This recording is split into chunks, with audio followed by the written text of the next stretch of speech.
ডিম ছাড়া যে এত সুন্দর নরম তুলতুলে স্পঞ্জি ফ্রুট কেক তৈরি করা যায়, আপনারা না দেখলে বিশ্বাসই করবেন না। বন্ধুরা, ঘরে থাকা সামান্য উপকরণ দিয়ে বানিয়েছি।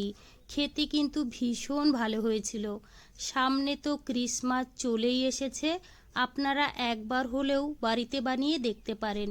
বাচ্চা থেকে বড় সবাই কিন্তু পছন্দ করে খাবে। চলুন তাহলে শুরু করা যাক। সবার প্রথমে নিয়েছি এখানে একটা কেক টিন। কেক টিনে প্রথমে সাদা তেল লাগিয়ে নেব, তারপরে একটা বাটার পেপার লাগিয়ে নিতে হবে।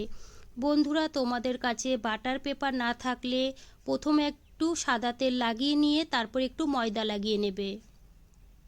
বাটার পেপারটা খুব ভালো করে আমি সাদা তেল দিয়ে লাগিয়ে নিলাম। এখানে নিয়েছি আমি টুটি ফুটি। সামান্য একটু ময়দা দিয়ে খুব ভালো করে মিশিয়ে নেব।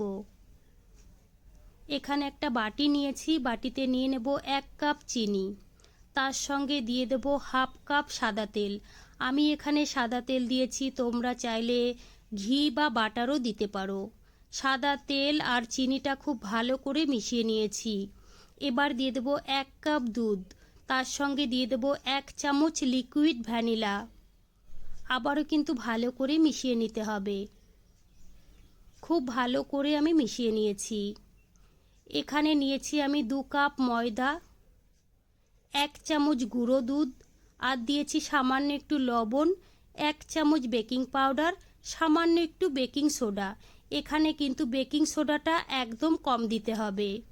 এবার কিন্তু সমস্ত উপকরণগুলো খুব ভালো করে চেলে নেব। খুব ভালো করে আমি চেলে নিয়েছি। এবার কিন্তু খুব ভালো করে মিশিয়ে নিতে হবে। 2 থেকে 3 মিনিট সময় ধরে খুব ভালো করে মিশিয়ে নিয়েছি। ব্যাটারটা আমার কাছে কিন্তু একটু ঘন মনে হচ্ছে, আমি কিন্তু সামান্য একটু দুধ দিয়ে দিয়েছি। দুধ দিয়ে আবারও কিন্তু ভালো করে মিশিয়ে নিলাম। বন্ধুরা, ব্যাটারটা কিন্তু খুব বেশি পাতলাও করা যাবে না আর খুব বেশি ঘনও করা যাবে না। এবার দিয়ে দেব টুটি ফুটি। টুটি ফুটি দিয়ে আবারও কিন্তু মিশিয়ে নিতে হবে। কেক বানানোর জন্য ব্যাটারটা কিন্তু একদম রেডি। এখানে আমি কেক টিন নিয়েছি, এবার কিন্তু ব্যাটারটা ঢেলে নিতে হবে। উপর থেকে দিয়ে দেব এখানে আমি টুটি ফুটি। 10 মিনিট আগেই কিন্তু আমি একটা কড়াই গরম হতে বসিয়ে দিয়েছিলাম, তার সঙ্গে একটা জালিও রেখে দিয়েছিলাম। এবার আমি কম গ্যাসে ঢেকে রাখবো 40 থেকে 50 মিনিট।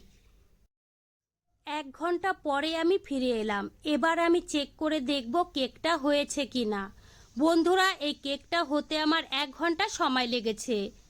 দেখুন বন্ধুরা, কাঠির গায়ে একটুও লেগে যাচ্ছে না, তার মানে কেকটা খুব ভালোভাবে হয়ে গেছে। এবার আমি গ্যাস অফ করে নামিয়ে নেব। তারপরে কিন্তু ঠান্ডা করে নিতে হবে। 2 ঘন্টা পরে আমি ফিরে এলাম। কেকটা কিন্তু ভালোভাবে ঠান্ডা হয়ে গেছে। উপর থেকে কিন্তু বাটার পেপারটাও তুলে নিতে হবে। দেখুন বন্ধুরা, পিছনের কালারটাও কিন্তু ভীষণ ভালো হয়েছে। এবার আমি কেকটা আপনাদের কেটেও দেখিয়ে দেব কতটা নরম তুলতুলে স্পঞ্জি হয়েছে।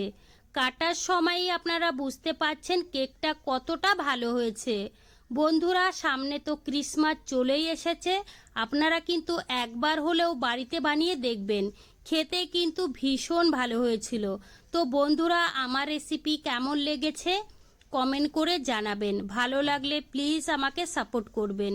বাড়িতে বানালে কমেন্টে জানাতে ভুলবেন না খেয়ে আপনাদের কেমন লেগেছে। চলুন তাহলে ভিডিওটি আমি এখানেই শেষ করছি। আপনারা সবাই ভালো